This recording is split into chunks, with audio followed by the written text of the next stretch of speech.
Hi, I'm Jim Kleinpeter, LSU beat writer for NOLA.com, the Times-Picayune. I'm with columnist Ron Higgins. And we just watched LSU treat Kentucky like it usually does when they come to Tiger Stadium.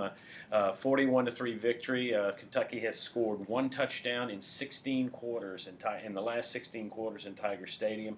LSU, just everything came together for them. Offense, defense, special teams. It looks like they have a personality on offense now. They're going to run the ball. Even if Leonard Fournette isn't getting yards, they're going to run the ball. Terrence McGee, 127 yards and 2 touchdowns tonight. And this is what LSU fans are going to have to live with.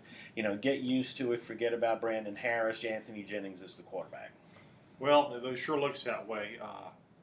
They just basically ran the ball. They're going to have problems in a couple of weeks, but we'll get to that in a second. Because if you can't throw the ball against Ole Miss and Alabama, you're going to have problems. But you've got to win the way you can win against the teams you can win against. And tonight, you run the ball just like last week against Florida. You run the ball, and you hope your defense holds up. And tonight, a total turnaround on special teams, starting with Terrence McGee's kickoff return, the White's punt return, the squib kick that turned into a field goal right before the half. Everything that went right on special teams tonight went wrong last week. So it all flipped. Special teams played great. Defense played great. And they were able to get by just running the ball, and it took a while for the running game to get going. Yeah, and it's really hard to tell how good LSU's defense is. We don't know if Kentucky was all that good on offense. It's the fourth spread team. The last two, they've done a decent job. They've stopped the run, but Florida didn't have its best running back. Tonight, Kentucky looked like it just really never got into any offensive rhythm. But LSU is playing well defensively. You can't deny that. I don't know if it's going to be enough for them to be able to beat an unbeaten Ole Miss team or Alabama.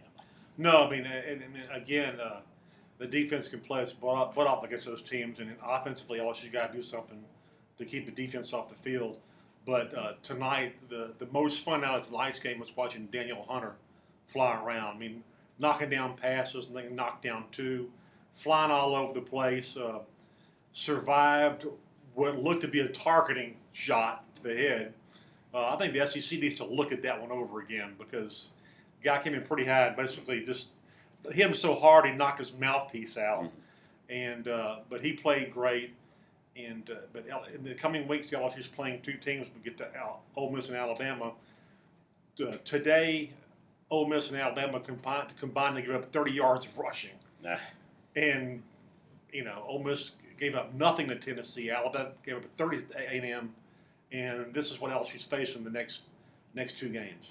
Yeah, and both games are here in Tiger Stadium, which should maybe tighten it up for LSU a little bit, make it a little bit more of an advantage. But 2 tough games, and we'll see how those come out. Follow us on NOLA.com to keep up with that. We'll be doing Ole Miss next week. For Ron Higgins, I'm Jim Kleinpeter, and we'll see you on NOLA.com.